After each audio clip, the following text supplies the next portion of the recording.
ওমর ইবনুল খাত্তাব রাদিয়াল্লাহু তাআলা আনহু ঘাতক যে ছিল মুসলমানদের পরিচয় এক গোলাম, আবু লুলু নামে এক গোলাম ফজরের নামাজে ওমর ইবনুল খাত্তাবের কোন এক সিদ্ধান্ত,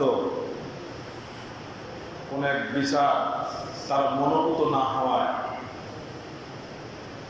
তো সে মনস্থ করেছিল নিজ হাতে আমিরুল মুমিনিন ওমর ইবনুল খাত্তাব রাদিয়াল্লাহু তাআলা আনহুকে সে হত্যা করবে। নাউযুবিল্লাহি মিন যালিক।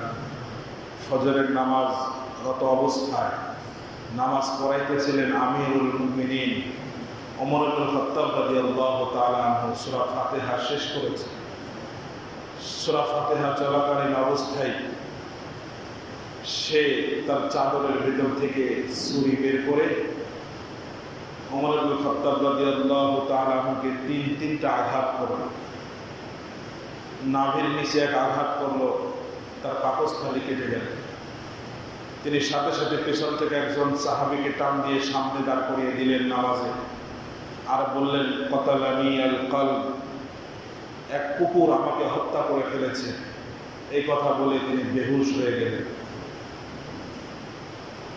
আর সেই ঘাতক নামাজের থেকে যখন পালাইতেছিল ওমর ইবনুল খাত্তাবকে আঘাত করে, যাওয়ার সময় যারা তাকে ধরতে গেছে উপস্থিত মুসল্লিদের মধ্যে অনেকজনকে সে চাকু দিয়ে আঘাত করতে করতে সেখান থেকে পালিয়েছে।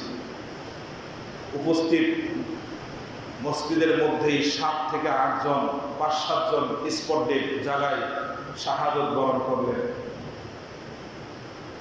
পরে একজন সাহাবী একটা চাদর অথবা একটা শীতকালের একটা শীতের পোশাক নিক্ষেপ করে তাকে আটকে ফেলে, ওটাতে পেঁচে সে পড়ে যায়।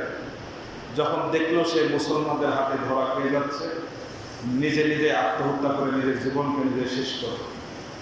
ওমর ইবনুল খাত্তাব রাদিয়াল্লাহু তাআলা আনহুকে রাষ্ট্রীয়ভাবে চিকিৎসা দেওয়া হলো। বড় বড় ডাক্তাররা খবর পেয়ে ছুটে আসলেন। ওষুধ মুখ দিয়ে দেয়, নাভি দিয়ে বের হয়ে যায়।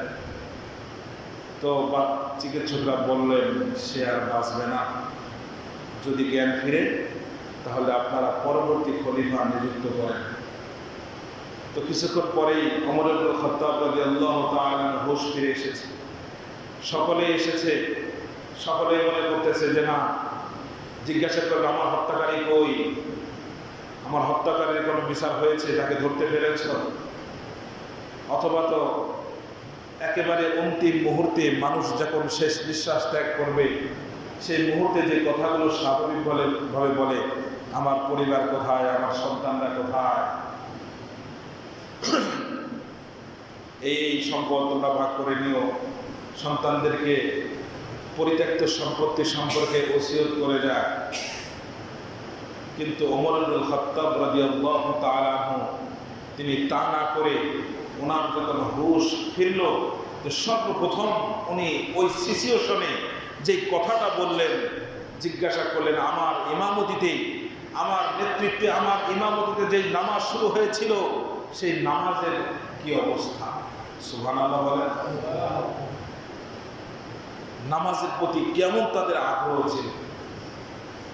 জীবনের শেষ মুহূর্তে প্রাণ ওষ্ঠাগত এমন এক মুহূর্তে তিনি সর্বপ্রথম নিজের পরিবার পরিজনের কথা জিজ্ঞাসা না করে, নিজের ঘাতকের কথা জিজ্ঞাসা না করে সর্বপ্রথম জিজ্ঞাসা করলেন যে আমার নেতৃত্বে, আমার ইমামতিতে যে নামাজ শুরু হয়েছিল সেই নামাজের খবর কি? আর আমরা তো একটু সমস্যা হলেই, ছোটখাটো সমস্যাতেই মসজিদে জামাত ত্যাগ করি, জামাতে আসি না, ইচ্ছাকৃতভাবে নামাজ কাজা করতেছি, নামাজ পড়ি না। মুসলমানের ঘরে জন্ম, মুসলমানের সন্তান আমরা, কিন্তু মুসলমানের সব থেকে যেই আহাম, সব থেকে গুরুত্বপূর্ণ যে ইবাদত, সেটা হলো 5 ওয়াক্ত নামাজ।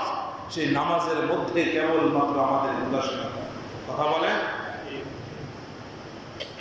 তো ওমর ইবনুল খাত্তাব রাদিয়াল্লাহু তাআলা আনহু তিনি ছোট্ট একটা মজলিসে শুরা তৈরি করে দিলেন, যাদের সিদ্ধান্তে ওসমান রাদিয়াল্লাহু তাআলা আনহু খেলাফত খেলাফত লাভ করলেন, খলিফা আমিরুল মুমিনিন হলেন।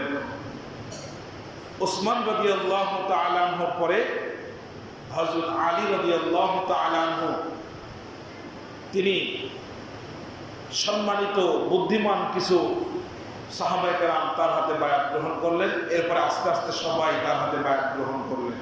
এই চারটা পদ্ধতি মোটামুটি আমরা পাইলাম রাশেদার যুগে, খোলাফায়ে রাশেদার যুগে পরবর্তী খলিফা নির্ধারণ করা চারটা স্রোত পাইলাম।